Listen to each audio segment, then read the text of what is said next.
नमस्कार दोस्तों, फिर से स्वागत है आपका आपके ही चैनल आपके ही यूट्यूब परिवार में। तो देखिए, बड़ी इलायची जो है आप लोगों को लग रहा होगा कि शांत चल रही है, तो पता नहीं क्या हो रहा है क्या नहीं हो रहा है, लेकिन देखिए रियल में अगर देखें तो किसी तरह से शांत नहीं है। इंटरनल जो है ये जो है अपना काम जो है अच्छे तरीके से कर रही है। तो आज देखिए, आज इस चीज़ के ऊपर चर्चा करेंगे कि उत्तर पूर्व भारत में, जैसे कि आप आसाम से जानते हैं, आसाम हो गया, अरुणाचल हो गया, नागालैंड हो गया, यहाँ पे क्या सिचुएशन है बड़ी इलायची की। इसके अलावा नेपाल के अंदर, क्योंकि अपने को नेपाल की तरफ ही ज़्यादा ध्यान देना ज़रूरी होता है, क्योंकि नेपाल की तरफ अगर ध्यान नहीं देंगे तो अपने को पता नहीं चलेगा कि किस तरीके से आगे का मूवमेंट जो है बन पाएगा या फिर मूवमेंट नहीं बन पाएगा। तो इन चीज़ों पे सब पे चर्चा करेंगे दोस्तों। लेकिन चैनल पर नए हैं तो वीडियो को लाइक और चैनल को सब्सक्राइब जरूर कर लीजिएगा। लगता हो वीडियो शेयर के लायक है तो शेयर करना बिल्कुल भी मत भूलिएगा। तो देखिए, सबसे पहले जो चर्चा करते हैं कि नेपाल जो है ज़बरदस्त तेज़ी की ओर कंटिन्यू चल रहा है। मानते हैं कि भाई भारत के अंदर अपने को ऐसा लग रहा है कि भैया इलायची जो है बिल्कुल साइलेंट वे के अंदर चल रही है, लेकिन ऐसा कुछ भी नहीं है। देखिए, थोड़ा बहुत निर्यात जो होता है वो भी कंटिन्यू जारी है। डोमेस्टिक जो है, डोमेस्टिक के अंदर भी ऐसा नहीं है कि डिमांड नहीं है। देखिए, कोई भी चीज़ जब सस्ते से बहुत ज़्यादा महंगी हो जाती है तो डिमांड में थोड़ी सी कमी उसके अंदर रहती है, क्योंकि आप जानते हैं कि कुछ जैसे मान लीजिए कोई 100 kg अगर माल खरीदता होगा तो निश्चित बात है उसकी डिमांड जो है आधी हो चुकी होगी 50 kg। लेकिन ऐसा बिल्कुल भी नहीं है कि डिमांड नहीं है, लेकिन साइलेंट ज़रूर है कई दिनों से। और आशा यही है कि जल्दी जो है साइलेंट वे जो है इसका टूट जाएगा। लेकिन ऐसा विचार बिल्कुल भी मत कर कीजिए कि जिससे कि आपको ये लगने लगे कि इसका तो डिमांड ही ख़त्म हो गया या फिर जो है ये बिल्कुल ही लेने वाला ही कोई नहीं है। क्योंकि देखिए, सबसे पहले आपको इसके अंदर एक चीज़ देखना होगा कि ये यूज क्या है। देखिए, मैक्सिमम इसका यूज जो है इंडस्ट्रियल यूज है। तो इंडस्ट्रियल यूज में ऐसा नहीं होता है कि भाई आज अगर ख़रीदा है तो कल भी चाहिए, परसों भी चाहिए, वो अपना ख़रीद करके अपने पास में रख लेते हैं। तो इसके लिए इतना डिमांड के बारे में सोचने की ज़रूरत नहीं है। सोचने की ज़रूरत अपने को सबसे ज़्यादा है नेपाल की तरफ और उत्तर पूर्व भारत की तरफ। इनकी साइड अगर हम लोग देखते हैं, यहाँ का अगर विचार लेते हैं कि यहाँ क्या कंडीशन चल रही है, तो उससे आपको जो है अपनी गणित लगाने में किसी तरह का कोई तकलीफ जो है आपको नहीं होगी। तो नेपाल की ही चर्चा करते हैं। देखिए, 94-95 हज़ार तो नॉर्मली चल रहा है, लेकिन प्रेजेंट टाइम की सिचुएशन ये है कि चाहे किसान हो या फिर वहाँ के व्यापारीगण हो, जो वहाँ के अड़ती वगैरह या कमीशन एजेंट जो भी बड़ी इलायची के जो काम करते हैं, चाहे उनको ले लीजिए, अब उनका मन जो है 1 लाख रुपए के ऊपर आ चुका है। क्योंकि कारण है इसका, क्योंकि एक सीमित मात्रा के अंदर जो है बड़ी इलायची बची है। अब इतनी मात्रा उनके पास में नहीं है कि जिससे कि ज़बरदस्त तरीके से सप्लाई उनकी हो सके।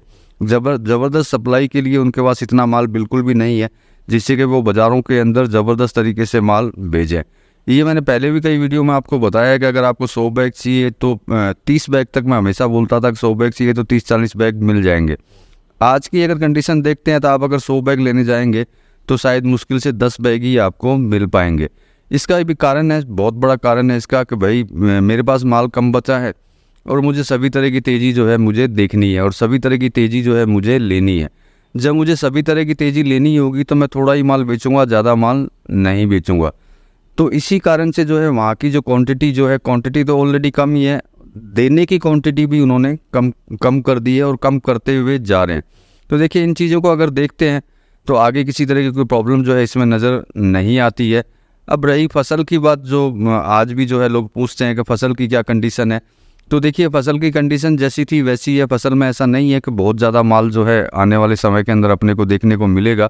लेकिन फिर भी मान लेते हैं कि कई लोग जो है फसल, आपने मेरे वीडियो में सुना ही होगा, कभी कहीं उगा लेता है, कभी कहीं उगा लेता है। तो अगर वैसा भी अगर होता है तो उसमें भी बहुत समय बाकी है, अभी 3-4 महीने बाकी हैं। तो 3-4 महीने तक तो आपको किसी तरह की कोई चीज़ सोचने की ज़रूरत नहीं है। बाकी जो अगर आपको सोचना हो तो फसल जब आनी चालू हो तब आप सोचना चालू इसमें कर सकते हैं। इस समय के अंदर, प्रेजेंट टाइम के अंदर आपको प्रेजेंट का ही सोचना चाहिए कि प्रेजेंट के अंदर जो है क्या चल रहा है और क्या नहीं चल रहा है। उसी से ही आपको पता चल जाएगा कि आगे की सिचुएशन जो है किस तरह की इसके अंदर बनने वाली है। मानते हैं कि सिलीगुड़ी प्रेजेंट टाइम में शांत है, किसी तरह के भाव नहीं है, लेकिन भावों की भी बात करते हैं तो वो तेज़ी में ही है, ऐसा नहीं है कि तेज़ी में नहीं है। अब आते हैं उत्तर पूर्व भारत की तरफ, जहाँ से जो है माल निकलता है, आपको भी पता है, चाहे आसाम की बात हो, अरुणाचल की हो, नागालैंड की हो या कोई भी जगह की, तो वहाँ जो माल जो है यूँ समझ सकते हैं कि ना के बराबर हो चुका है। मतलब इस तरह के ना के बराबर हो चुका है कि वो माल जो है अपना निकालना ही नहीं चाहते। मतलब कि आप देख चुके हैं कि अभी 1.5 महीने के करीब हो गया है कि आसाम का किसी तरह का भाव जो है पब्लिश बिल्कुल भी नहीं हुआ है कहीं पे भी। इसका कारण आप खुद विचार कर सकते हैं कि किस कारण से वो लोग जो हैं भाव बिल्कुल भी नहीं दे रहे हैं। इसका कारण साफ सा है कि भाई उनको तेज़ी चाहिए। अब तेज़ी चाहिए, माल है हमारे पास सीमित, अगर वो प्रेजेंट टाइम में माल बेच देंगे तो फिर आगे तेज़ी किस चीज़ से लेंगे। इसी वजह से पिछले 1.5 महीने से जो है आसाम का किसी तरह का कोई भी भाव जो है पब्लिश नहीं हुआ है, कारण कि उनको माल बेचना ही नहीं है। तो मतलब माल इतना सीमित मात्रा में पहुंच चुका है कि आने वाले समय में अपने को इसमें कुछ और तेज़ी या फिर अपनी सोच से ज़्यादा तेज़ी देखने को मिल सकती है। लेकिन एक ही चीज़ ध्यान रखिएगा, एकदम से तेज़ी देखने को नहीं मिलेगी, लेकिन तेज़ी जो है अपने को इसके अंदर देखने को मिलेगी। नेपाल की मैंने आपको बात बता ही दी।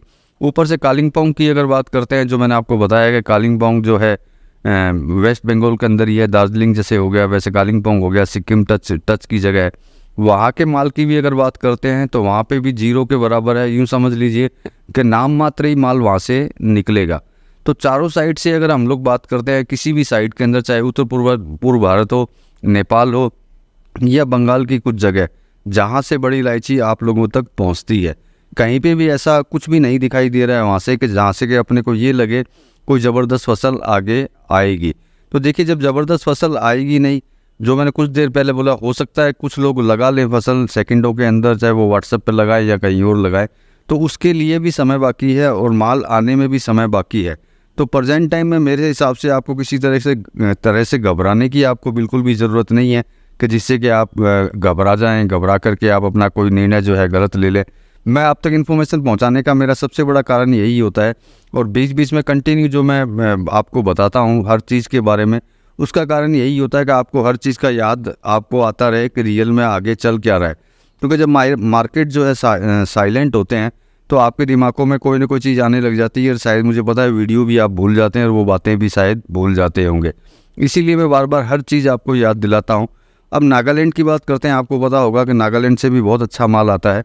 तो नागालैंड जो है 100% जीरो है, वहाँ से किसी तरह का माल इस बार नहीं आएगा। बचा कुचा सिर्फ जो है अरुणाचल है, जितना माल निकलेगा वो अरुणाचल से ही निकलेगा। उधर नेपाल की सिचुएशन आपको पता ही है कि फसल की क्या सिचुएशन है, किस तरीके से वहाँ की फसल चल रही है, उसके बारे में भी आपको अच्छी तरह जानकारी है। तो देखिए, किसी भी साइड से किसी भी एंगल से देखते हैं तो घबराने वाली स्थिति अभी तक इसके अंदर नहीं है। लेकिन फिर भी आप घबराते हैं तो आप अपना विचार कर सकते हैं कि भाई किस तरीके से आपको आगे काम करना चाहिए।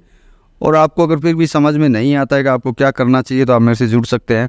स्क्रीन पे नंबर है, आप व्हाट्सएप कीजिए, आपको पता चल जाएगा कि किस तरीके से आपको आगे काम करना चाहिए या नहीं करना चाहिए। उसके लिए मैं गाइड करना आपको चालू कर दूंगा। तो चलिए मिलते हैं अगले वीडियो में अगली जानकारी के साथ में। तब तक के लिए धन्यवाद।